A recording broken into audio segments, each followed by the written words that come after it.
अस्सलाम वालेकुम and a very warm welcome. सबसे पहले शुरुआत करते हैं मौसम की ख़बरों से। इस वक्त भी कहा जा रहा है, जो मैं अपडेट देख रही थी और आपके सामने टिकर्स पे भी चल रही होगी, कि हवा में नमी का तनासब तकरीबन 75% है जी कराची में, और हवाएं भी तेज़ चल रही हैं। कुछ लोग कह रहे हैं कि इतना हब्स है कि एक्सपेक्ट किया जा सकता है कि कराची में भी बारिशें हों, लेकिन इस वक्त आपको बताते चलें कि KP, GP और पंजाब में शदीद बारिशों का मानसून का सिलसिला जारी है, जिसमें अभी तक कई लोगों की अमवात होने की भी खबरें आ रही हैं।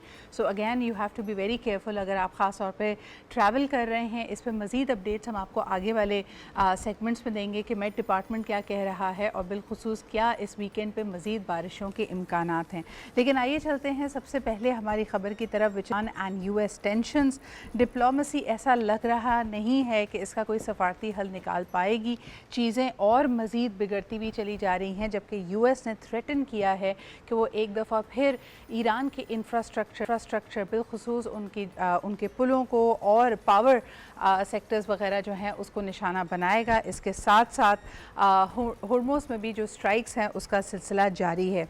इन्होंने एक दफ़ा फिर इस बात को रीटरेट किया है अमेरिका ने कि ईरान का न्यूक्लियर असासा, उनका न्यूक्लियर पावर प्लांट किसी भी तरह काबिल कबूल नहीं है। और सबसे पहले रूबियो की तरफ से एक बयान आता है कि वाशिंगटन चाहता है कि कोई सफारती हल निकले, लेकिन इस वक्त इसके इम्कानात कम नज़र आ रहे हैं। तेहरान ने यह भी कहा है कि ये एक ऑब्सेशन है अमेरिका की, जिसको ख़त्म करने के लिए उसके पास अब मौक़े या उसके पास ऑप्शंस कम होते चले जा रहे हैं।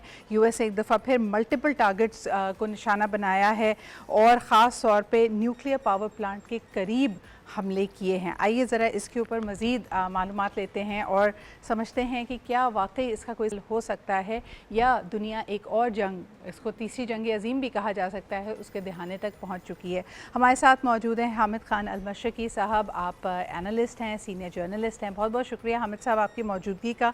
किस तरह देख रहे हैं इन सफारती मामलात को?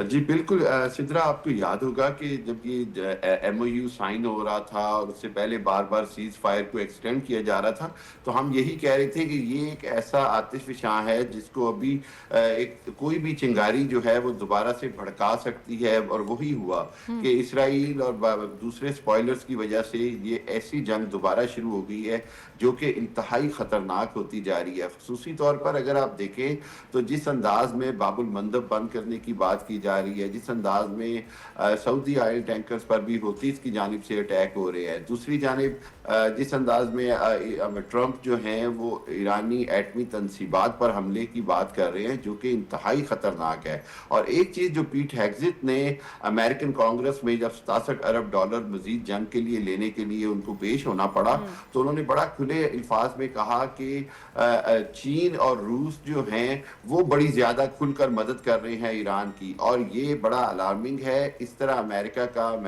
जो है वो कांग्रेस के अंदर खुलकर बात करना और एक तरह से चीन और रूस को बिलवास्ता तौर पर इस जंग में शामिल होने का अंदिया देना।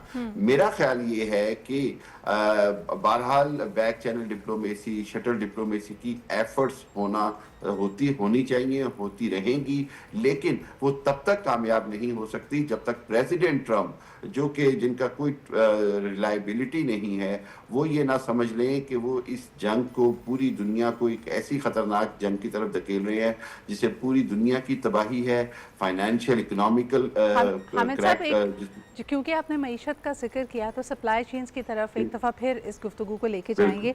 क्या आप समझते हैं कि हौतीज़ ने जिस तरह रेड सी जो लिंक है उसको ब्लॉक किया है, ये ईरान का एक प्रेशर टैक्टिक है because they long had an alliance with the Houthis, या फिर ये भी एक स्पॉइलर हो सकता है इस पूरे मीडिएशन प्रोसेस में? देखिए, अभी तक जिस अंदाज में ईरान हूतीस के एक्शन को पे खामोश है और उसको एक तरह से सपोर्ट कर रहा है, इससे महसूस होता है कि ये अभी तक तो स्पॉइलर नहीं, बल्कि ये कहीं ना कहीं बिल्कुल ईरान की तरफ से एक टैक्टिक्स है टू शो कि अगर बाबुल मंदब बंद हो गया तो सप्लाई चेन का एक ऐसा क्राइसिस है जो ऑलमोस्ट 70% ऑफ द ऑयल जो सप्लाई है वो डिसरप्ट कर देगा।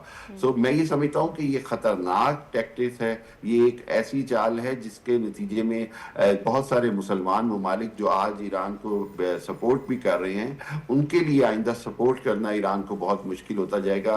इसीलिए आपने देखा कि पाकिस्तान की तरफ से एक बड़ी वाज़ेह वार्निंग दी गई होती इसको भी कि सऊदी अरब के जो ऑयल टैंकर्स हैं या स्पेशली जो पाकिस्तानी ऑयल टैंकर्स हैं, उन पर कोई भी अटैक जो है वो बर्दाश्त नहीं किया जाएगा। मैं ये समझता हूँ मैं यही सवाल आपसे जी हामिद साहब करना चाही थी, क्योंकि ये दोनों बातें एक साथ, अगर आज के आप न्यूज़पेपर्स की हेडलाइंस देखते हैं, हमारा खबरनामा देखते हैं, तो ये आगे पीछे चल रही है। एक तरफ पेज़ेशकियान से जब यानी ईरानी वफ़द से मुलाकात होती है पाकिस्तान की, तो बायलैटरल कोऑपरेशन को बढ़ाने की बात की जा रही होती है। मीडिएशन में अभी भी एक तरह से इंदिया दिया जाता है कि the faith is there, trust is there और इंशाल्लाह डी एस्केलेशन की तरफ जाएंगे। लेकिन दूसरी तरफ पाकिस्तान ने हूतीज़ के थ्रेट्स को कंडेम किया है और जैसे आपने कहा कि एक सख्त वार्निंग भी दी है।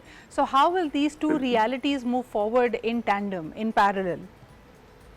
एक्चुअली इसके अंदर ये देखना होगा कि क्या ऐसा होता है, या अगर तो ये सिर्फ थ्रेट है तो पाकिस्तान ने उसका जवाब दे दिया, लेकिन अगर अमली तौर पर कुछ ऐसा हुआ तो फिर ईरान को बड़ा वाज़ेह स्टांस लेना होगा। ईरान को किसी हालत में भी ग्रे एरियाज में नहीं रहना होगा, बल्कि ईरान की जो गवर्नमेंट है उसको वाज़ेह तौर पर होती इसको कंडेम करना होगा, वरना वो जो पाकिस्तान के साथ सारी क्रेडिबिलिटी और जो ट्रस्ट वाला रिलेशन है वो खतरे में पड़ जाएगा। और मैं समझता हूँ कि ईरान इसका रिस्क नहीं लेगा। अभी तक ईरान इसलिए खामोश है कि वो डायरेक्टली होतीज को उस तरह क्रिटिसाइज नहीं कर रहा कि उन्होंने पाकिस्तान की किसी चीज पर अटैक नहीं किया।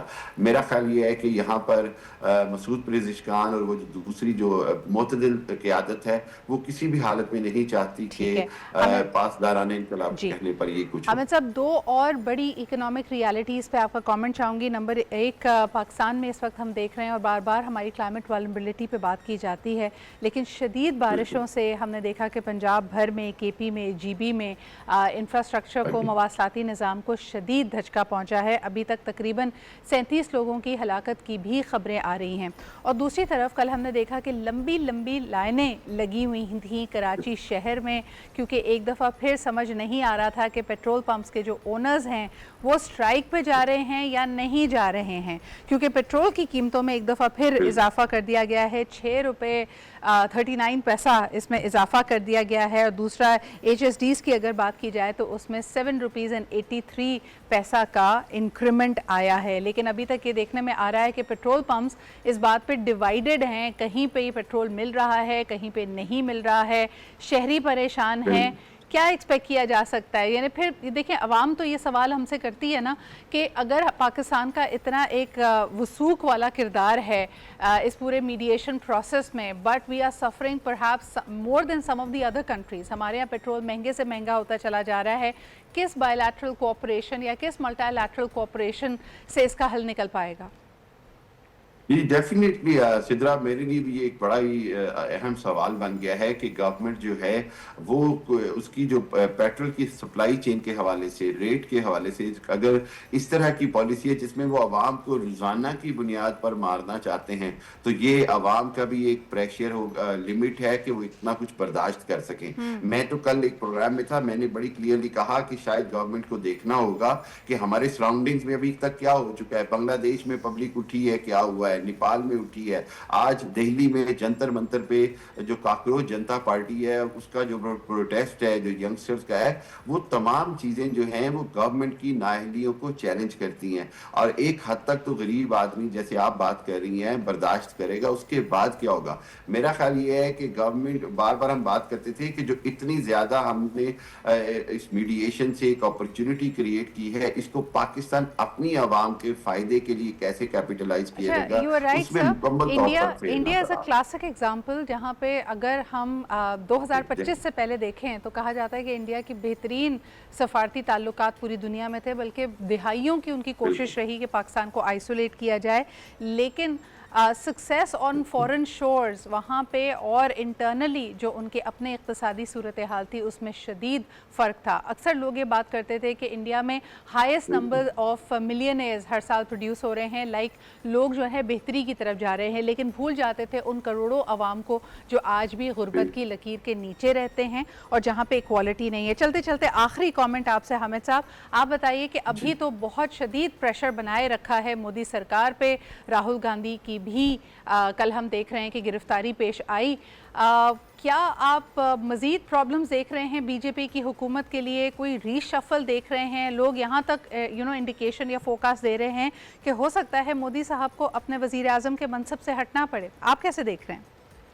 बहुत हाईली चांसेस हैं कि मोदी साहब पे जितना प्रेशर है, सारे फेलियर जो है पिछले 1-1.5 साल के, और उसके बाद अवाम का इतना शदीद प्रेशर, स्टूडेंट्स का, और जिस तरह पुलिस ने क्रैक डाउन किया और सारा कुछ हुआ, मेरा ख्याल है कि अब ये बहुत बड़ी पब्लिक डिमांड बन गई है कि there is nothing less than Modi's resignation. Modi is in really hot waters. मैं ये समझता हूँ कि वो बहुत मुश्किल से दो चार है और कुछ भी हो सकता है अगर कोई बहुत बड़ी एकदम से क्रैक डाउन करके इस मूवमेंट को ख़त्म ना किया गया तो ये एंड अप जो है इसका वो मोदी के इस्तीफे पर ही होगा। अच्छा, interestingly the suppression tactics have not work. जैसे आपने खुद कहा कि अगर आप नेपाल बांग्लादेश की बात करते हैं तो ऐसा नहीं लगता कि ये काम करेगा, लेकिन you are absolutely right in pointing out कि ये बहुत बड़ा फैक्शन है जो अभी भी मोदी के, जिनको आम तौर पे लोग अंधभक्त कहते हैं कि दे blindly love and follow Modi, तो उनको रिप्लेस करना इतना आसान भी नहीं होगा। So all eyes on India and their internal politics. बहुत बहुत शुक्रिया हामिद साहब मौजूद होने के लिए। पूरे खित्ते की सूरत हाल पर हमने जायज़ा लिया